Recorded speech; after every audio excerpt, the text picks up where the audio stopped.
نسل کے اعلی حضرت سلامت رہے، ایک پہچان دین نبی کے۔ آج میں اڑالہ پروگرام میں آیا ہوا تھا، افضلیت صدیق اکبر رضی اللہ تعالیٰ عنہ کے حوالے سے پروگرام تھا۔ پروگرام سے فراغت کے بعد سرکار مہایمی رضی اللہ تعالیٰ عنہ کی بارگاہ میں حاضری کے لیے پہنچا اور پرکیف حاضری ایک جمع غفیر کے ساتھ ہوئی۔ وہاں سے فیض و برکات کا اکتساب کرنے کے بعد گاڑی ہماری منزل کی طرف روانہ ہوئی، مگر بذریعہ فون معلوم ہوا کہ گرامی قدر حضرت مولانا المحترم صوفی محمد کلیم حنفی رضوی صاحب زیدہ مجدہو بھی وہاں پر میرے آنے کی کچھ ہی دیر بعد تشریف فرما ہو۔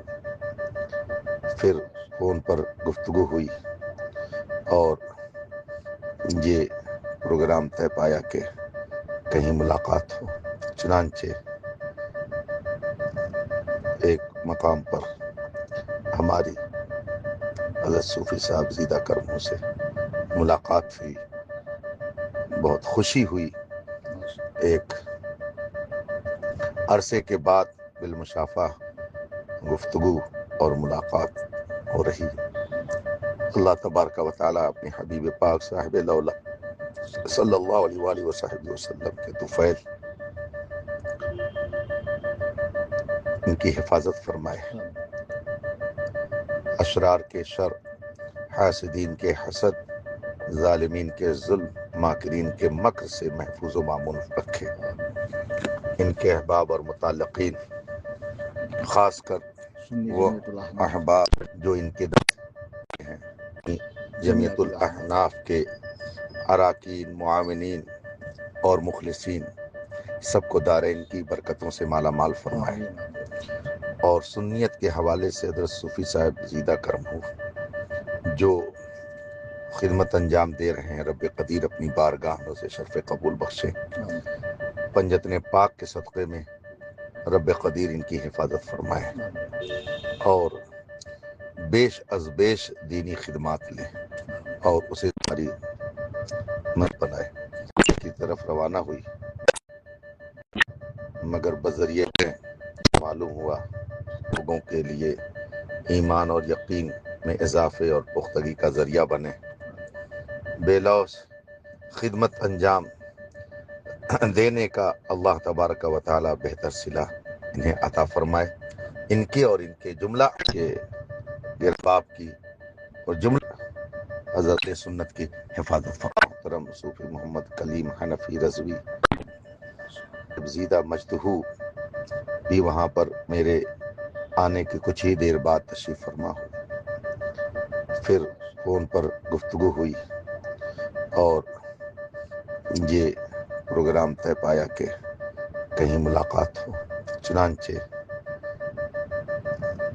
ایک مقام پر ہماری حضرت صوفی صاحب زیدہ کرموں سے ملاقات ہوئی، بہت خوشی ہوئی۔ ایک عرصے کے بعد بالمشافہ گفتگو اور ملاقات ہو رہی۔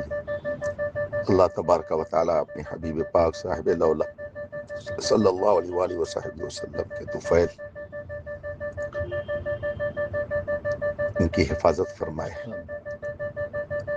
اشرار کے شر، حاسدین کے حسد، ظالمین کے ظلم، ماکرین کے مکر سے محفوظ و مامون رکھے۔ ان کے احباب اور متعلقین، خاص کر وہ احباب جو ان کے دست و بازو بنے ہوئے ہیں، سنی جمعیت الاحناف کے اراکین، معاونین اور مخلصین، سب کو دارین کی برکتوں سے مالا مال فرمائے، اور سنیت کے حوالے سے حضرت صوفی صاحب زیدہ کرموں جو خدمت انجام دے رہے ہیں، رب قدیر اپنی بارگاہ میں اسے شرف قبول بخشے۔ پنجتن پاک کے صدقے میں رب قدیر ان کی حفاظت فرمائے اور بیش از بیش دینی خدمات لیں اور اسے ذخیرہ آخرت بنائے، اور ان کی تقریریں، ان کے بیانات لوگوں کے لیے ایمان اور یقین میں اضافے اور پختگی کا ذریعہ بنے۔ بے لوث خدمت انجام دینے کا اللہ تبارک و تعالی بہتر صلہ انہیں عطا فرمائے۔ ان کے اور ان کے جملہ احباب کی اور جملہ اہل سنت کی حفاظت فرمائے۔